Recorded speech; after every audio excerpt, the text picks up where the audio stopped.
ساڵی 2020 چەندین ڕووداوی گەورەی بەخۆیەوە بینی کە کاریگەری بەرفراوانی لەسەر کۆی بوارەکانی ژیان بەجێهێشت. پاش دەرکەوتنی ڤایرۆسی کۆرۆنا لە کۆتایی ساڵی ڕابردوو لە شاری ووهانی وڵاتی چین، لە سەرەتای ساڵی 2020دا ڤایرۆسەکە بە شێوەیەکی مەترسیدار بە جیهاندا بڵاو بووەوە و قوربانی گەورەی بە مرۆڤایەتیدا. هەروەها کاریگەری گەورەی لەسەر کەرتی ئابووری و گەشتیاری و سیاسی و کۆمەڵایەتی بەجێهێشت. بە جۆرێک لە زۆرینەی وڵاتان کەرەنتینە و قەدەغەی هاتوچۆ ڕاگەیەندرا و گەشتە ئاسمانیەکان و جموزوڵی بازرگانی و کۆبوونەوە و مەراسیمە بەرفراوانەکان وەستانێکی بێ پێشینەیان بەخۆیەوە بینی. تا ئێستا کۆرۆنا کۆنتڕۆڵی تەواوەتی نەکرا و زیاتر لە 82 ملیۆن کەس پەتاکەیان توش بووە. لەو ژمارەش زیاتر لە 1,800,000 کەس گیانیان لەدەستدا و 58 ملیۆنیش چاک بوونەتەوە. هەر لە سەرەتاکانی 2020 لە ڕووداوێکی دەگمەن و بێ پێشینەدا فڕۆکە بێفڕۆکەوانەکانی ئەمریکا بە فەرمانی ڕاستەوخۆی دۆناڵد ترامپ قاسم سولەیمانی فەرماندەی فەیلقی قودسی سەر بە سوپای پاسدارانی ئێرانیان کردە ئامانج.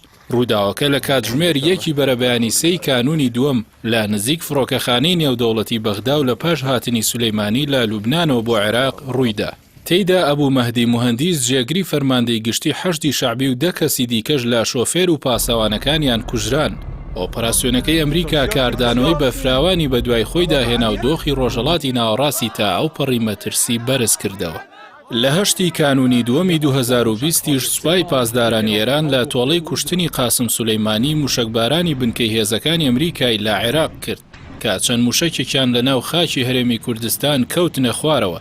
موشکبارانەکەی ئێران مردنی هیچ سەربازێکی ئەمریکی لێ نەکەوتەوە، بەڵام لە دوای جەنگی دووەمی جیهانیەوە ئەوە بۆ یەکەم جار بوو بە ڕەسمی بنکەیەکی سەربازی ئەمریکا هێرشی بکرێتە سەر. لە 28 کانونی دووەمی 2020 گرێبەستی سەدە ڕاگەیەندرا کە پرۆژەی ئەمریکا و ئیسرائیل بوو کە تێیدا قودس وەک پایتەختی ئیسرائیل دیاری کراوە. ئەمەش کاردانەوەی بەرفراوانی وڵاتانی ئیسلامی لێکەوتوتەوە و بە توندی ڕێکەوتنەکەیان ڕەت کردەوە. لە 29 شوبات پاش چەندین دانیشتن و گفتوگۆ و ویلایەتە یەکگرتووەکانی ئەمریکا و بزوتنەوەی تاڵیبان ڕێکەوتنامەیان واژۆ کرد بەو ئامانجەی شەڕی دەیان ساڵەی ئەمریکا و تاڵیبان بە پایان بگات. لە 22 نیسانیش نرخی نەوت نزمترین ئاستی بەخۆیەوە بینی کە پێشینەی نەبوو، بە جۆرێک نرخی بەرمیلێک نەوت هاتە خوار $0. هەروەها لە 3 تشرینی دووەم هەڵبژاردننی سەرۆکایەتی ئەمریکا بەڕێوەچوو کاتێدا دۆناڵد ترامپ شکستی هێنا لەوەی بۆ دووەم خول ببێتەوە بە سەرۆکی ئەمریکا و جۆ بایدنی ڕکابەری و کاندیدی دیموکراتەکان وەک سەرۆکی ئەمریکا هەڵبژێردرا.